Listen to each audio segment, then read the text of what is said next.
Assalamualaikum warahmatullahi wabarakatuh.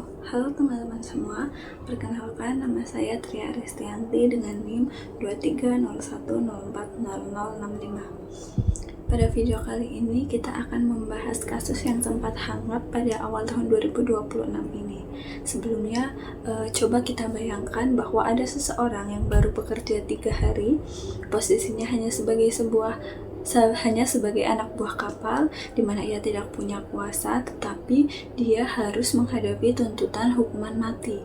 Nah, situasi ini adalah situasi yang terjadi dalam kasus Fandi Ramadan atau yang dikenal sebagai ABK Fandi. Fandi adalah seorang pekerja yang baru diterima kerja di kapal.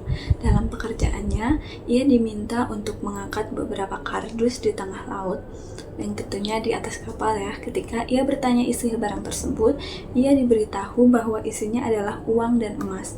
Namun ternyata setelah kapal tersebut ditangkap, diketahui bahwa isi kardus tersebut adalah hampir 2 ton sabu. Oleh karena itu, Fandi langsung ditangkap dan bahkan dituntut dan dijatuhi hukuman mati. Nah, dari sini muncul pertanyaan yang sangat penting. Seperti, apakah adil jika seseorang yang baru bekerja 3 hari, yang dimana ia hanya menjalankan perintah dari atasannya, tetapi dia harus menanggung hukuman yang paling berat, dimana itu adalah hukuman mati.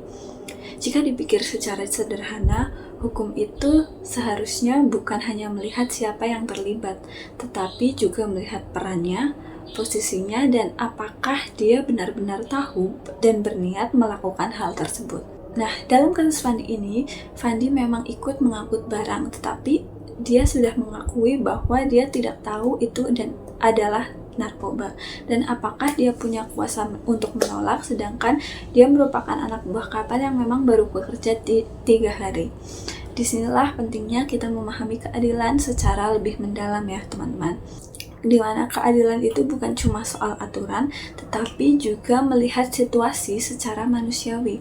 Kalau semua orang dipukul rata tanpa melihat kondisi masing-masing, itu tidak bisa dikatakan sebagai keadilan.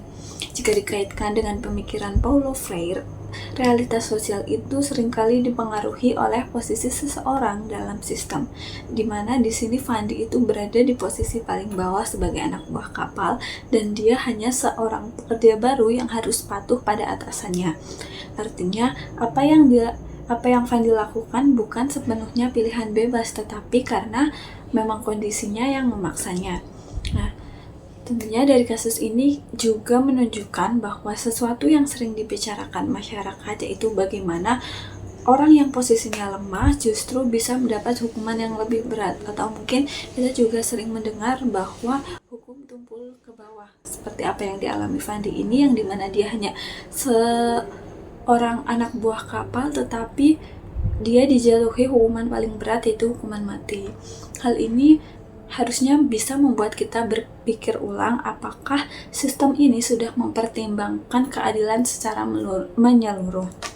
Nah, dalam BK sendiri ini menjadi contoh bahwa seseorang konselor tidak hanya membantu individu secara pribadi, tetapi seorang konselor juga memiliki peran sebagai advokat. Artinya, konselor membantu membela individu yang berada dalam posisi lemah dan membantu masyarakat untuk melihat suatu masalah dengan lebih adil dan tidak langsung menghakimi. Karena seringkali stigma atau label dari masyarakat itu bisa sangat menyakitkan ya, bahkan sebelum seseorang itu benar-benar terbukti bersalah.